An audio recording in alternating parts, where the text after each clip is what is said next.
በመሰረቱ ደህንነቶች በኢትዮጵያ ታሪክ ደህንነት ሰው የገደለበት ታሪክም አልጻፈም። ደህንነት ደግሞ ሰው ሊገድልም አይችልም። ይቺ ልጅ በደህንነት ክትትል ውስጥ መሆን አለባት ወይ የሚል ጥያቄ ግን ማንሳት አለብን። ኢፍ ከጀርባ እኛ ማናውቀው ሌላ ነገር ከሌላት በስተቀር አሁን ባደረገችው የምርጫ ክርክር ንግግር ብቻ የደህንነት ክትትል ውስጥ መግባት አለባት ወይ? በጨዋነት የተሞላ ቢሆን ጥሩ ነበር። ጨዋነት ነው የሚጎደለው። የአገላለጽ ዲሲፕሊን ነው እንጂ ገዢው ፓርቲ መቃወም መብቷ ነው። መንግስት ይሄን ያህል ስራ ፈቶ እሷን በደህንነት መከታተል ደረጃ የሚያደርስ የምታሰጋ ሰው ናት ወይ? ደህንነት አንተ ካየው ምን ደህንነት ሆነ? እሷ ምንድነው ያለችው? ደጋግሞ ያዩዋቸው በጭራሽ ደህንነቶች አይመስሉኝም።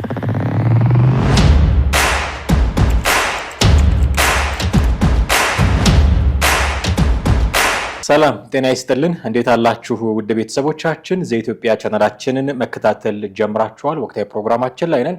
ጥላሁን አክሊሉና አማሃ ደገፋ ከእናንተ ጋር ቆይታ እናደርጋለን። ከምርጫ ጋር በተገናኘ ጥሌ ምስጢረ ስላሴ ሰሞኑን ያነሳችሁ አንድ ነገር አለ። ሪዮት ሚዲያ ላይ ቀርባ ነበረ ከቴዎድሮስ ጸጋዬ ጋር ደህንነቶች ክትትል እያደረጉብኝ ነው የሚል ንግግር ተናግራለች። ይህንን ንግግር መናገሯ በእርግጥም እየተደረገባት ነው አይደለም የሚል እኛ ድምዳሜ እንድንወስድ የሚያደርገን አይደለም። እውነታውን የሚያውቁት ሰዎች ብቻ ስለሆኑ እሷ ክትትል የተደረገብኝ ነው ብትልም አይ እኔ እያደረኩኝ አይደለም የሚል ምላሽ ከመንግስት ደግሞ ሜቢ ልንሰማ እንችላለን። እውነቱ ግን የትም ይሁን የት አንተ ይህንን ንግግሯን ስትሰማ ምንድን ነው የተሰማክ? እኔም እንግዲህ ከአንድ ሚዲያ ላይ ወይም ሶሻል ሚዲያ ላይ ነው ያነበብኩት። ደህንነቶች የተከታተሉኝ ነው። በተመሳሳይ ማለት ያየቻቸው ሰዎች አሉ። አንድ አይነት ፊቶች ማለት ነው። በሆቴሎች በቢሮና በሚሰሩበት ቢሮ አካባቢና በተለያዩ ቦታዎች እንግዲህ በመዝናኛ ቦታዎች እሷ በምትሄድባቸው ቦታዎች ሁሉ እነዛን እዚህ ቦታ ያየችው ሰው እዛ ቦታ ምን ላየች፣ እዛ ቦታ ያየችው ሰው በተመሳሳይ አንድ ሁለት ሶስት ቦታ ላይ አይታ ሊሆን ይችላል። አላውቅም እንግዲህ ለሪዮት ሚዲያ ላይ የሰጠችው ንግግር ነው። ይሄን እንግዲህ እሷ ነች የምታውቀው ማለት ያየቻቸውን ሰዎች። ደህንነቶች የተከታተሉኝ ነው እና በጣም አስጊ ነው እስከማለት ደርሳለች። በእርግጥ ደህንነቶች አይከታተሉም ማለት አልችልም። ይከታተላሉ። አሁን እሷን ሊከታተሉበት የቻሉት በዋነኛነት ደግሞ ባለፈው የመጀመሪያ ምርጫ ዙር ውድድር ላይ ከተናገረቻቸው ቃላት አንጻር መሰለኝ ሐሳቦች የሰነዘረቻቸው ሐሳቦች ያው እንደ ተቋሚ ፓርቲ የተናገረችው ነገር ትንሽ ቆንጠጥ የሚያደርግ ሆኖ የፓርቲ የብልጽግና ይከታተሉኛል ያለችውን አንተ በእርግጥም እየተከታተሏት ነው የሚለውን አምነህ ነው? ቆይ እኮ አሁን እሱን እኮ መናገር ነው። ይሄንንማ እርግጠኛ መሆን የሚቻለውማ በሌላ ምልህ ከሷ ከተናገረችው ብቻ ነው የተደመጠው። የሷን አንግል ነው የምናወራው እንጂ በሌላ ኢንዲፔንደንት ይሆን አዎ ልክ ነው ብሎ የነገረን አካል የለም። እሷ የተናገረችው ብቻ ነው ቀረው። እየተከታተሏት ነው ብለን ብናስብ ነው በሚል ሌትስ ሴይ በቃ እና አሁን እነዚህ ደህንነቶች ለምንድን ነው የሚከታተሏት? ብዙ ተቋሚ ፓርቲዎች አሉ። ለምንድን ነው ሌሎችን የማይከታተሏቸው? ተከታተሉን ብሎም የተናገረ የለም። ያፓውስ አሁን ብዙ ናቸው። እና አብርሃም አሉ እነ ናትናኤል ይባላል ሌሎችም አሉ አይደል? ባለፈው ያነጋገርናት የፓርቲው የሴቶችና የወጣቶች ጉዳዮች ኃላፊ መስታወት አለች። ፕሮፌሰር ዝናቡ አለ ሌሎችም አለ የፓርቲው አባላት። እንደገና የነጻነት ፓርቲ አመራሮችም አሉ። ጌትነት የመያድም አሉ። ሌሎቹን ለምንድን ነው የማይከታተሏቸው? እሷ ላይ ፎከስ የሆነው ባለፈው ባቀረበችው ሐሳብ ላይ ያው የተናገረችውን ብዙ ጊዜ በብዙ ሚዲያዎች ተላልፏል። በሶሻል ሚዲያ ላይም በጣም ሲዘዋወር የነበረ ነው። አንደኛ የስርዓቱን እንትን በጣም አንኳሳ እና ዝቅ አድርጋ መናገሯ መሰለኝ። እንደገና የተሰሩትን ልማቶች ብልጭልጭና ኮስሞቲክስ እስከማለት ያበሳይቷቸዋል ብዬ አስባለሁ። እንግዲህ እሷ ይሄን መናገሯ ከዚህ በፊት በዚህ ጉዳይ ላይ ሐሳብ ሰጥተናል። እንግዲህ ማለት እሷ የተናገረችው ልክ ነው ብለን አላጨበጨብንም። አንዳንድ ሰዎች መናገሯን ደግሞ አብሶሉትሊ ልክ አይደለም ብለን ደግሞ አልተቸንም። ሚዛኑን አልጠበቀም ነው ያለው። ማለት ባላንስ አላደረገችም። መተቸት ይቻላል፣ ትችቷ ግን ሚዛን አልደፋም። ምናልባት ይሄ ልማቱ ኖርማል ነው፣ ማንም ሰው ሊቀበለው የሚችል እየተጠቀምንበት ነው። ግን ከልማቱ ጋር ፕሮፖርሽናል አይደለም። ሰብአዊ ልማቶች የታሉ ማለት ሰዎች የተፈናቀሉ ሰዎች ከዛ ልማት ላይ ተፈናቀሉ ትክክለኛ ኮምፐንሴሽን አግኝተዋል ወይ? ሰዎች ከቤታቸው ከንብረታቸው ተፈናቅለው ካሳ ተሰጥቷቸዋል? ሁሉም ሰጥቷቸዋል። በእርግጥ ምን ያክል በፐርሰንት ምን ያክል ሰዎች በቂ ነው ወይ? በቂ ነው ወይ? የዘለላቸው ሰዎች የተዘለሉ ሰዎች የሉም፣ የተጎዱ ሰዎች የሉም። ንግድ ቤቶች፣ ሌሎች ዛሬ የሚያማሩ ሰዎች አሉ። እዚህ ቦታ ነበር ተነስተናል፣ ይኸው ዛሬ ምንም አልሰጠንም ብሎ በየቦታው የሚያሰሙ ሰዎች አሉ። ይሄን ነበር ማቅረብ የነበረባት። ሌላም የዳታም ጉዳይ አቀራረቧ ትንሽ በጨዋነት የተሞላ ቢሆን ጥሩ ነበር። ጨዋነት ነው የሚጎደለው፣ የአገላለጽ ዲሲፕሊን ነው እንጂ ገዢው ፓርቲ መቃወም መብቷ ነው። ለመቃወምም ነው እሷ ፓርቲ ውስጥ የገባችው አይደል? ያፓ የሆነችው ገዢው ፓርቲ ልታደንቅ አትችልም እዛ ሆነ ወይም የተሰራውትን ልማቶች ብቻ ልታደንቅ አትችልም። አለበለዚያ እሷ ወዴት ነው መግባት የነበረባት? እንደዛ ከሆነ ወደ ብልጽግና ነበር መግባት የነበረባት።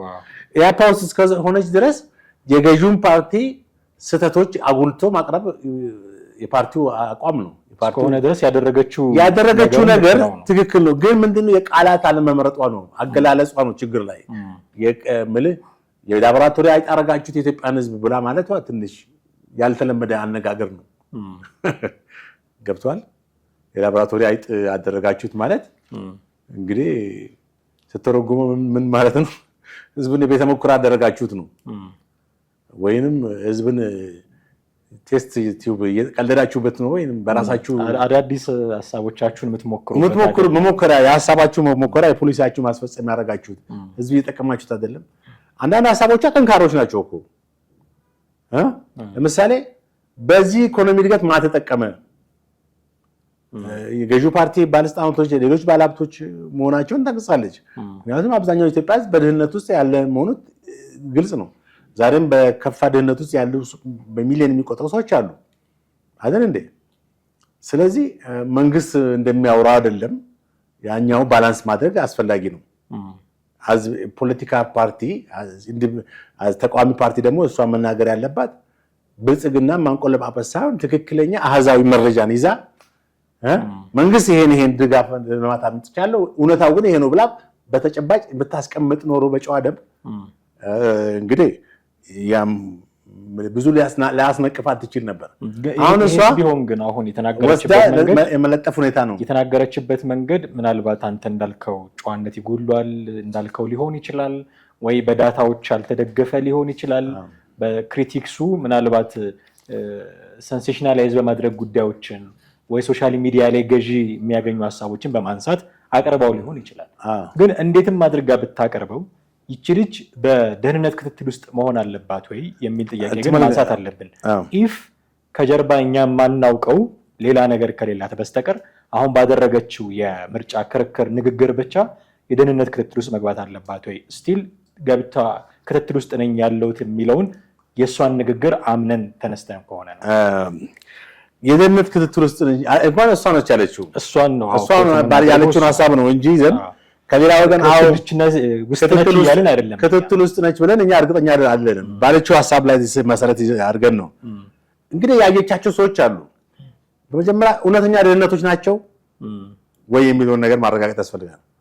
ወይ ገብተዋል እውነተኛ ደህንነቶች እና ዝም ብሎ ደህንነት ራሳቸውን የፓርቲው አባል ሆነው ዝም ብሎ ልጅቷ ላይ በቃ ማስፈራራት ትሪት እንድትደነግጥ የማድረግ ፍርስትሬሽን የመፍጠር እሷ ላይ ስነልቦናዊ ፍርሃት የመፍጠር ሁኔታም ሊያደርጉ የሚችሉ ሰዎች በዛም ቦታ አይታቸው ሊሆን ይችላል። አላውቅም። ገባ እነዚህ ሰዎች ትክክለኛ ደህንነቶች ናቸው ወይ? ኢቨን ትክክለኛ ደህንነቶች እንኳን ቢሆኑ መንግስት ልኳቸው በቃ ሚስጥርን ተከታተሉልኝ ብሎ መንግስት አይልም። የምሬን ነው። መንግስት ምን አስጨነቀው? ጠርቶ አስራትም እንደ ከፈለገ ቢፈልግ ኖሮ ማለት ነው ወይም በተናገረችው ነገር ትክክል አይደለም እንደዚህ አገሪቷን ገጽታ ግንባታ ላይ በጣም አጥልሽታለች በሚል እኮ ክስ ሊቀርባት ይችላል። ይሄ የጥላቻ ንግግር በሚለው አዋጅ ላይ አንቀጽ ተጠቅሶባት እኮ በዛ እኮ መንግስት ሊከሳት ይችላል ከፈለጋት ማለት ነው። ደህንነት ምናምን መላክ ምን ያስፈልገዋል? ፖሊስ ልኮ አዚዛትም ከፈለገ ገባ። ደህንነትስ ራሱ ከሚከታተላት እሷን መያዝ አላቃተውም። ግን እውነተኛ ደህንነቶች ናቸው ወይንስ እሷ ያየቻቸው እሷን የሚከታተሉ የሆኑ ሰዎች ሊኖሩ ይችላሉ? ገብቷል? በእሷ ቋንቋ ምክንያቱም ብዙ ነገሮች ጠቃቅሳለች። ለምሳሌ ስለ ባለሀብቶች ተናግራለች። ህዝባዊ ማለት የስርዓቱ ባለሀብቶችና የስርዓት ከበርቴና የሀብት ከበርቴ ተመልከት። ከባድ ነው። ብዙ ሀብታሞችን ነው የነካችው። በእርግጥ ትክክል እኮ ነች። በዚህ ስርዓት ውስጥ ሀብታም በህገወጥ መንገድ ማለትም መሰረታዊን የሀብትን መሰረት ሳይዙ ወይም በራሳቸው ላብ ገንዘብ ያገኙት ሳይሆን በሙስና በተለያየ በሌብነት ምናምን አጭበርብረው ሀብታም የሆኑ ሰዎችን ነው የጠቀሰችው። ከስርዓቱ ጋር ተሞዳምደው ማለት ነው። በኢህአዴግ ጊዜ እንደነበረው ትክክል ነች። ችግሩ አሁን ይሄን የምታባራበት ሁኔታ ነው። በአንድ ሆቴል ውስጥ እስከ ሚሊዮን ብር ያጠፋሉ አለች። እንግዲህ አላቅም በአንድ ሆቴል ውስጥ እንደ ሚሊዮን ብር እስከሚጠፋ በጣም ብዙ ብር ያጠፋሉ። አክቹአሊ ሚሊዮን ድረስ አይድረስ አላቅም ነው። በተለያዩ አማራጮች እና ያለን ገንዘብ ሲበትናሉ ታውዘንድ ሊያጠፉ ይችላሉ። ግን 1 ሚሊዮን አልተጋነንም ነው ያጠፋሉ። ግዳታው የለኝም ሊያጠፉ ይችላሉ። አላቅም እኔም አላቃቸውም እንደዛ ነው ሰዎች እና አሁን እነዚህ ደህንነቶች የተባሉት ሰዎችን ስጠቅሷ ለህይወቴ የምሰጋለሁ አለች። ይሄ ከባድ ንግግር እኮ ነው። ለህይወቴ ማለት እስከ መግደል ድረስ ብላለች። አንዳንዶች ትኩረት ለመሳብ የሚደረግ ጥረት ነው ብለው ይሉታል። በመሰረቱ ደህንነቶች በኢትዮጵያ ታሪክ ደህንነት ሰው የገደለበት ታሪክም የት አልጻፈም። ደህንነት ደግሞ ሰው ሊገድልም አይችልም። ስለ ደህንነት ያለን ደህንነት ሰው ሊገድል ደህንነት ፎሎአፕ ያደርጋል፣ የሆኑ መረጃዎች ይቀበላል። ብቻ በጣም ሰኪዩር በሆነ ሁኔታ ተደጋግሞ እንድታየውም አይፈልግም። ደህንነት አንተ ካየው ምን ደህንነት ሆነ? እሷ ምንድነው ያለችው? ደጋግሞ ያዩዋቸው በጭራሽ ደህንነቶች አይመስሉኝም። ምን እንግዲህ ገብቷል። የሆኑ ሰዎች አይታለቻቸው ባለሀብቶች የሆኑ ሰዎችን አይታለች ደጋግማ። በሆቴል ውስጥም አይታቸው ላይ የተወሰነ የሆነ ቦታ ስትሄድም ገበያ አካባቢም አይታቸው ሊሆን ይችላል። ቢሮ አካባቢም ያን ሰው እነዛን ሰዎች አንድ ሁለት ሰዎች አይታይ ሊሆን ይችላል። ግን ደህንነቶች ናቸው የሚል ሐሳብ የለኝም እኔ እሷ ውስጥ ስነልቦናዊ ፍርሃት ለመፍጠር ከዚህ በኋላ እንድትደነግጥ ለማድረግ ተከታትሏት ሊሆን ይችላል።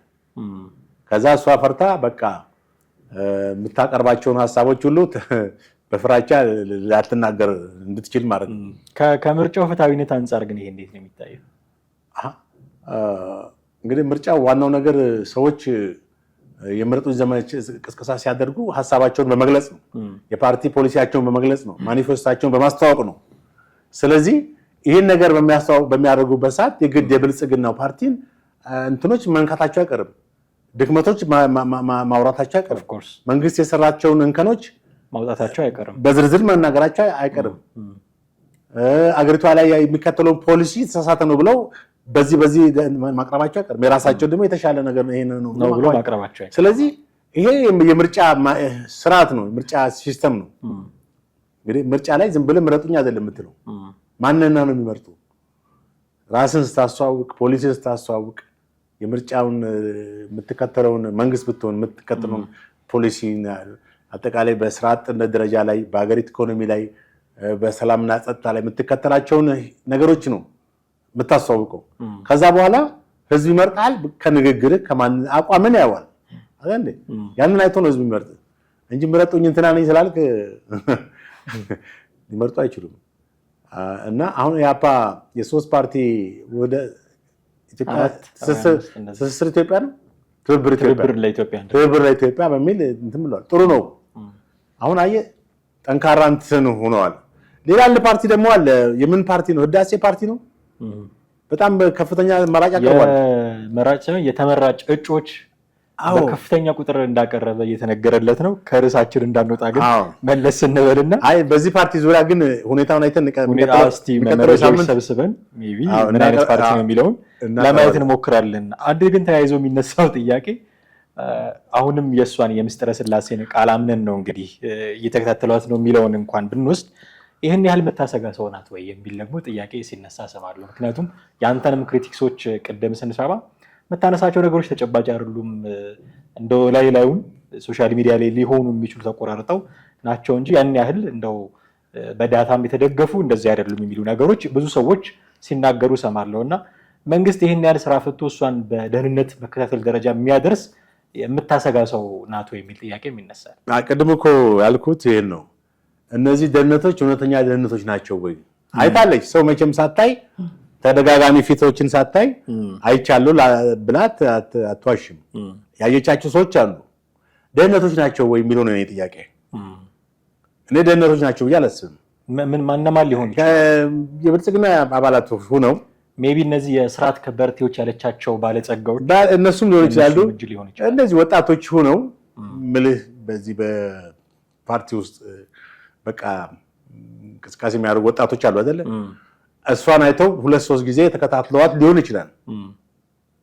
ምንም ከመንግስቱ ጋር እኮ መንግስት አላካቸው ምንም አላከ በራሳቸው እንትን ሄደው ሊሆን ይችላል ብዬን ማስበው ማሳነሴ አይደለም። ምክንያቱም ደህንነት በዛ አይነት ሁኔታ አይከታተልማ። ደህንነት በጣም ሚስጥራዊ ሁኔታ ሴኪዩር ነው የሚፈልጋት ከሆነ ይዟት ነው የሚሄደው። ሌላ ምንም ክትትል ያስፈልገዋል። በቃ አንድ 2 ጊዜ አይና ከዛ በኋላ ይዟት ይሄዳል።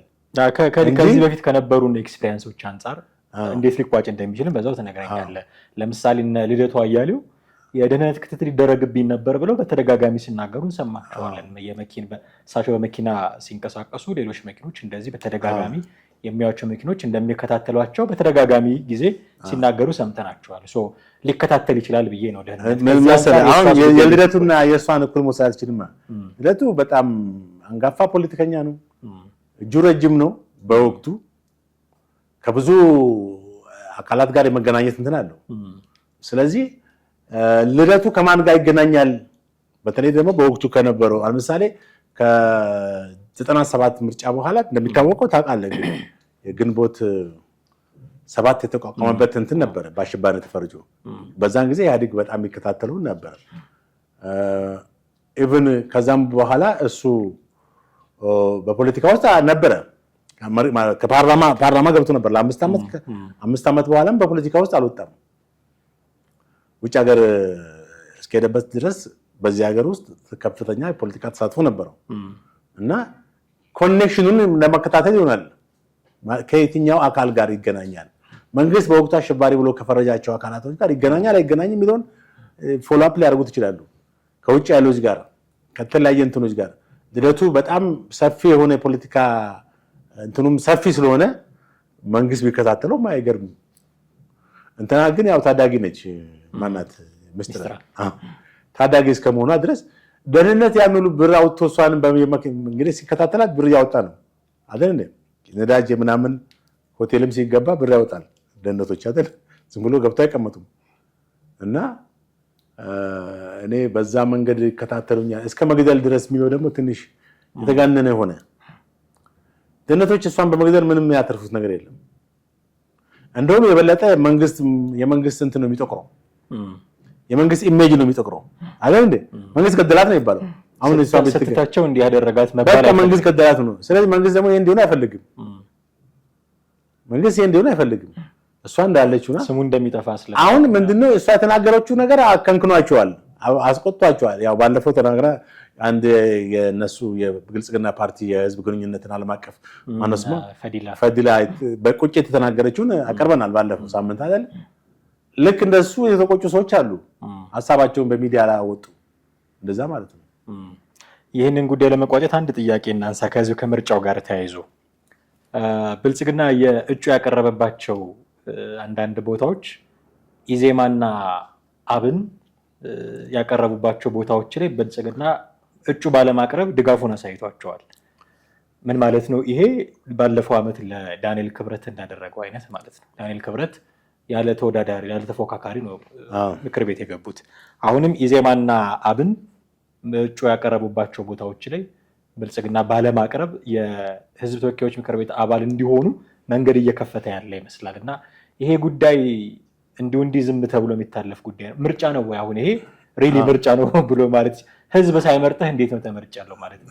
ማለት ቦታው የት ነው? ቦታው አዲስ አበባ ውስጥ ያሉ የተለያዩ ቦታዎች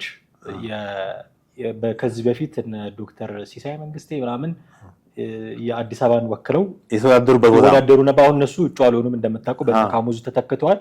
እሱ ብቻ አይደለም ግን ጭራሽ እነዚህ ሰዎች የወዳደሩባቸው የነበሩባቸውን ቦታዎች ክፍት ያደርገዋል። ክፍት ያደረጉባቸው ቦታዎች ደግሞ የኢዜማና የአብን ተወዳዳሪዎች ያሉባቸው ቦታዎች ናቸው። ኢትዮጵያን ኢንሳይደር፣ ቢቢሲ አማርኛ ሰሞኑን በስፋት እንደውም ኢዜማ ራሱ የኢትዮጵያን ኢንሳይደር ዘገባን አሳዝኖኛል ብሎ መልስ እስከ መስጠትም ደርሷል። ማንሳት ያለብን ጥያቄ ምርጫ ነው ወይ ይሄ? አሁን ህዝብ ብልጽግና ይሻለኛል ወይስ ኢዜማ ይሻለኛል ብሎ መምረጥ ነው ያለበት አይደል? ብልጽግናውን አላቀረበም። ራሱን አግልሎ ኢዜማ ብቻ እንዲወዳደር ማድረግ ትክክለኛ ምርጫ ነው ወይ ብዬ ለምን እንዳላቀረበ እንግዲህ ራሱ ብልጽግና ራሱን መመለስ የሚችለው ቃል ገብተዋል ጠቅላይ ሚኒስትሩ።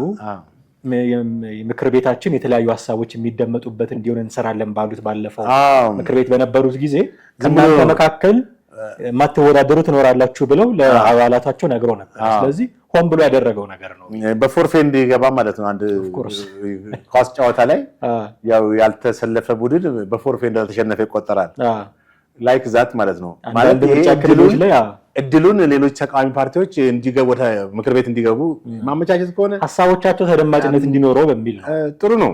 በመጥፎ ነገር ሳይሆን በበጎ ነገር ታየዋለህ። ግን ምርጫ አይደለም እንግዲህ ምርጫ አይደለም። ምርጫ ለማለት ሁለት አማራጮች ያስፈልጉሃል። በሌሎች አሁን እኮ እዚህ ጋር ምን መሰለህ ተቃዋሚ ፓርቲዎች የማይወዳደሩባቸው ቦታዎች እንዳሉ ደግሞ ማሰብ ያለብን። እነሱ እኮ ከአቅም እጥረት ነው። ይሁን ይሄ ደግሞ አቅም አለኝ ብሎ አቅሙን አለመጠቀም አንድ ነገር ነው። ጥሩ ነው ማለት የሌሎች ሀሳቦችም እንዲደመጥ ወደ ምክር ቤት እንዲገባ መፍቀድ ነው። ሁሌ ጉልበት አለኝ ብቻ ብሎ ወዳደር ሳይሆን ያኛውንም መተው ጥሩ ነው። የህዝብን ድምፅ እንደዚህ በይሁንታ በችሮታ መስጠት ግን ትንሽ አይከብድም? እንግዲህ እዛ ቦታ ላይ እኔ ብልጽግና ነው የምመርጠው እና እነዚህን ሰዎች አላቃቸውም ብሎ እነሱ የሚል መራጭ ካለ እኔ የምርጫ ቦታውን መቀየርና መርጠበትን ብልጽግና ያለበትን ቦታ ሄዶ ያ ደግሞ መታወቂያ መቀየር ሊያስፈልገው መሰለኝ። የካርድ መቀየር ብዙ ሁኔታዎች ግን የሚያስከፋ ግን አይደለም። እንትኑ ሞቲቭ እኮ ጥሩ ነው። ምክር ቤት ውስጥ የተለያዩ አይነት ሀሳቦች እንዲነሱ ነው። ካቢኔያቸውም ውስጥ ያሳተፏቸው ሰዎች ናቸው። ዳክማች መጥፎ ሆኑ አይደለም፣ ግን ህዝብ ሊመርጣቸው ሲገባ መንግስት ለቆላቸው እነሱስ እንደው ሜንታሊቲ ይሄ 90 ማለት የፓርቲው እንግዲህ 2002 ምርጫ ትዝ ይል እንደሆነ ከ97 ምርጫ በኋላ በኢትዮጵያ ታሪክ የምርጫ ታሪክ እንግዲህ ከ87 ዓመተ ምህረት ጀምሮ 87 92 97 2002 2007 2014 እና አሁን 7ኛው የሚካሄድበት ነው። 97 ምርጫ በኢትዮጵያ ትልቅ የዲሞክራሲ ፍንቱ ብሎ የተገለጠበት ብዙ ሰው ወደ ምርጫ የመምረጥ ሁኔታ የመጣበት በሀገራችን የፖለቲካ መነቃቃት ምናምን ወዘተ። ያ ግን በዛ ስሜት የነበረው ዛ ትኩሳት በአንድ ጊዜ ቀዝቃዛ ነው የተሸለሰበት። ታስታውሳለህ? 97 የተከሰተው ከ2002 ምርጫ ላይ ባንዴ ነው ወደ ቀዘቀዘው 99 በመቶ አመጣን ተባለ። ምክር ቤቱ ማን ነው የምርጫ ቦርድ 99 በመቶ አሸንፏል ያሪ ተባለ። እሺ ተባለ። 2007 ላይ 100 በመቶ ተባለ። ፕሮፌሰር መርቃ በቃና የሚባለው የምርጫ ቦርድ ሰብሳቢ በነበሩበት ታይም ማለት ነው። ያ በኋላ እንግዲህ የተነሳው ህዝባዊ አመጽ ታስታውሳለህ? ያ ኋላ ላይ ለኢህአዴግ ስርዓት መገርሰስ ሆነ። ምርጫ 5ኛ ምርጫ እኮ ነው ኢህአዴግን የጣለው። በጣም 100 በመቶ አምጥቻለሁ ሲል ቄሮ ተነሳ፣ ከወለጋ መስመር አምቦ አካባቢ፣ ከዛ ፋኖ ተነሳ። አጠቃላይ ያው በ2 ዓመት ውስጥ ስርዓቱን ገረሰው እና አሁን የምትመለከተው የጠቅላይ ሚኒስትሩም ሆነ የፓርቲያቸው አቋም ይሄ 99 በመቶ አምጥቻለሁ 100 አምጥቻለሁ የሚለው ነገር እንደው ማረካችንን በራሳችን ብንቀንሰው ወደሚል ነው። ትላንት አንድ ዘገባ እያየው ነበረ። ምክትል ጠቅላይ ሚኒስትሩ ተመስገን ጥሩነህ ምርጫውን 100 በመቶ የማሸነፍ ፍላጎት የለንም ብለዋል። በቃ ያ ነው አሁን ያልኩት ማለት ነው። 100 በመቶ ለተማሪ 100 ከመቶ አይሰጥም የሚባል ነበር ድሮ። አይ ዜሮ አይሰጥም። ዜሮ አይሰጥም ነው? ዜሮ አይሰጥም ይባላል። 100 ይሰጣል ልክ ነው። 100 ይሰጣል የልፋቱ ከሆነ ዜሮ አይሰጥም። ግን አሁን ምንድነው 100ን በማግኘት ምርጫውን ዶሚኔት ላለማድረግ የምርጫውን የበላይ ላለመሆን ይመስለኛል። የሆነ ሆኖ እንደዚህ አይነት ጉዳዮችም ሰሞናዊ የማህበራዊ ጉዳዩ ሚዲያ መነጋገሪያ መሆናቸው የታየ ጉዳይ ነው። በጣም እጅግ አድርጌ አመሰግናለሁ ጥላሁን ለነበረን ቆይታ። ውድ ቤተሰቦቻችን እናንተም ከኛ ጋር የነበራችሁ ቆይታ እጅግ አድርገን ነው የምናመሰግናችሁ። የዛሬውን ፕሮግራማችንን እዚህ ላይ አብቅተናል። የተለያዩ ጉዳዮችን አንስተናል። እናንተም የተለያዩ አይነት ሀሳብ አስተያየቶች እንደሚኖራችሁ እርግጥ ነው። በተለመደው መንገድ ሀሳቦቻችሁን ብታጋሩን ደስ ይለናል። የዛሬውን አብቅተናል። ጤና ይስጥልን።